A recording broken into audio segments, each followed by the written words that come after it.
Thank you. It is such a privilege to stand before all of you here today. I'd like you to take a moment to look at this picture. We've seen this picture before. Look at the woman. We know this woman. We've seen this woman. We've seen her where we live. We've seen her in Ajungula, Nigeria. We've seen her in Chisinye, here in Uganda. We know this woman. As a young African woman, I have to say, this picture disturbs me on a number of levels. Firstly, because it is true. A lot of young African women find themselves in situations like this. Young, children, desperate. Look at the questions in her eyes. Look at the desperation that her children are looking at her with. It's partly true. But pictures like these also disturb me because this is the only picture that the world outside only gets to see about Africa. It's a typical African woman. Before I told you, you all assumed she's African. Not by the color of her skin, but we just know by the look in her eyes, the desperation, the crying out for help. It's a stereotypical picture, and it disturbs me.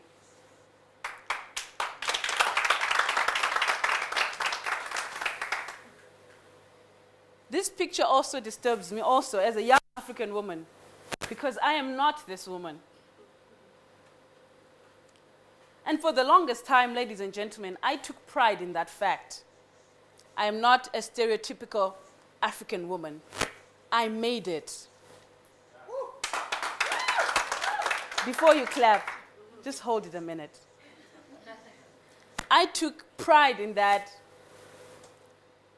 Let me say I had made it in quotes. I was a rising retail executive with an international brand. I was going places. I had international recognition. I was going places. I took pride in this. Let me tell you, unlike everybody that you're going to meet here today, I didn't always want to do this kind of work. I didn't always plan my life to be an activist.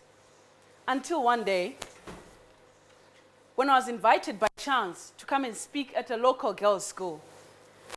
About 200 or so girls. I didn't know what to talk to them about. All I knew was business, stocks and figures, dollars and cents. It's all I knew. I was good at it. And so I just designed something. I talked about women in leadership, why we need more women in senior levels of leadership. And I was surprised because as I talked, they understood. They concurred, they nodded, they clapped. They knew what I was saying was true. They agreed with me. And at that moment, it hit me. When I looked at the 200 or so beaming faces, these are young hopefuls. They all have dreams. As I speak about positions, they can see themselves there. But the sad reality is, only a handful make it. Just a few. They were so full of hope, and they were so oblivious of the problems that were waiting for them outside the sanctuary of the school. It hit me, ladies and gentlemen. I was embarrassed. How can I take pride in having made it when so many of our young girls are not making it? How can I take pride in being the youngest female executive in my company when there's only 2 of us? I was embarrassed. While I'm not a stereotypical young African woman, many are. Many were fulfilling that picture. And so I started to think, what can I do? And like the business person that I was, I thought somebody else should do it. After all, Management is all about doing work through other people. That's the definition of management. So I thought government should do something. They should come in. But then our government was in one of the deepest depressions that any country has ever gone through. I'm from Zimbabwe. Yeah.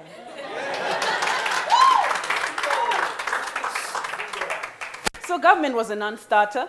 And I thought NGOs surely should reach out to these girls. Or so I would refer to them at that time. And already they were overwhelmed. And so I thought, I'm young. I'm a young executive. I'm the star in my company, a little cocky. I thought maybe I should use my business relationships, knock on some doors, get some help for these girls. I knocked on more than 20 doors, and all of them were slammed shut in my face. I had about 11 meetings that came to nothing. Nobody wanted to help. Until all that was left was me, with that sinking feeling of young dreams that are in a conveyor belt to nothing. And in that moment, I thought, maybe I can do something. Maybe I can reach out. Maybe I can say something. And so, I started reaching out. I went to schools. I went to churches. Anywhere I could find a group of girls. And I started to talk to them. I started to tell young girls how they are valuable to our society. I told young girls that they are the most viable social investment option, blue chip. I told them that if we invest in you and you make the right decisions, then you will shape our world. We need you. And the more I talked, again they understood. Again they concurred. And it began to grow. And this is one thing that I was sure of when I started. And it's universal, we all know it. When you tell a woman a good story, anywhere in the world, she'll pass it on. Women know how to pass on stories. It's in us. And so I started talking to them. I started giving them this information. By the way, I wasn't skilled in any way in talking to people. All I knew, stocks, cents and dollars, business. That's all I knew. But I just reached out. I just took the leap. I started talking to young women. And the more I did it, the more it worked. And how do I know that it worked? Friends of friends would come to me and ask me questions and say, my friend told me that I can do this. And then I knew it was working. And the more I talked, doors started opening. I got calls as far off as New York. Women had heard about our work. Just talking. We weren't doing anything significant. Just moving around with our own little savings. But it was creating an impact. But one of the most proud moments that I've had in my work was when this young lady, Maud Mashimbwe, she's 17 years old. She was in a mentoring program that we had at her school. When the year began, Maud didn't have enough money to go to school. So we paid off her school fees, and we also paid off the debt that she had from the previous year. Only $60. We paid it. From the confidence that I saw in Maud's report, year after year, this young lady was passing, getting A's in maths and science. And that's very unique in young women. One thing that business school teaches you is to recognize an opportunity. And I knew we had gold in this girl. And I told her, Maud, do you know that with these results, you can be a doctor?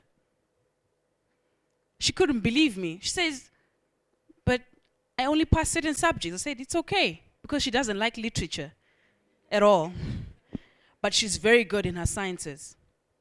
And so we paid for her school fees. And this year, she wrote her national examinations, which she couldn't believe she could have done. This is one girl who couldn't go to school before we met her. And now, she's well on her way. And I believe in her that she's going to become a doctor. And when she came out of the exams, she called us at our offices. Well, she hasn't gotten her results back, but she's confident. And she says, Precious, I believe I can be a doctor, not because of my results, but by the way you believe in me. And I was moved. In that moment, I realized I've started something here. I've done something that has nothing to do with money. We go back to that woman. Today, I'm a proud woman. I'm a proud young African woman. Not because I don't fulfill the stereotype, not because I'm not that woman. I am proud because unlike a lot of people, I just didn't stand by. I took the leap. I took the risk. I am proud because I didn't see another woman and just feel helpless. I took the step forward. This is what inspires me. Young dreams that have the potential to shape our world. This is what drives us at our workplace. An investment that can transform this continent. To date, we have spoken to more than 2,500 young women, students, in just 1 year. And this is somebody who never had a training. This is somebody who wasn't even comfortable talking to people. I was more comfortable with stocks. But this is what we're doing. And so in this moment, when Africa is churning, in this moment, when Africa is rising, the world's eyes once again are on Africa. World economies have failed in the past 4 or 5 years. And once again, we are looking for another investment option. They are looking to Africa. Ladies and gentlemen, primary education won't be able to transact the kind of wealth that the nations want to transact with Africa. We have to look beyond that. We need to reach out to our young women so that they rise beyond just learning how to read or write. We need to give them skills to be able to lay hold of their economies. This is the other thing that I'm confident of. When a woman gets hold of money, the first thing she thinks about is family. And so I am confident that in the work that we're doing, when we reach out to these young girls and we give them the information they need, when they do make the critical decisions that shape our world, it will be an informed decision. It will be a decision that will be to all our favor. And so I implore you in this time, Africa, I implore you, young people, all 650 million of us, reach out, take the risk, make the leap.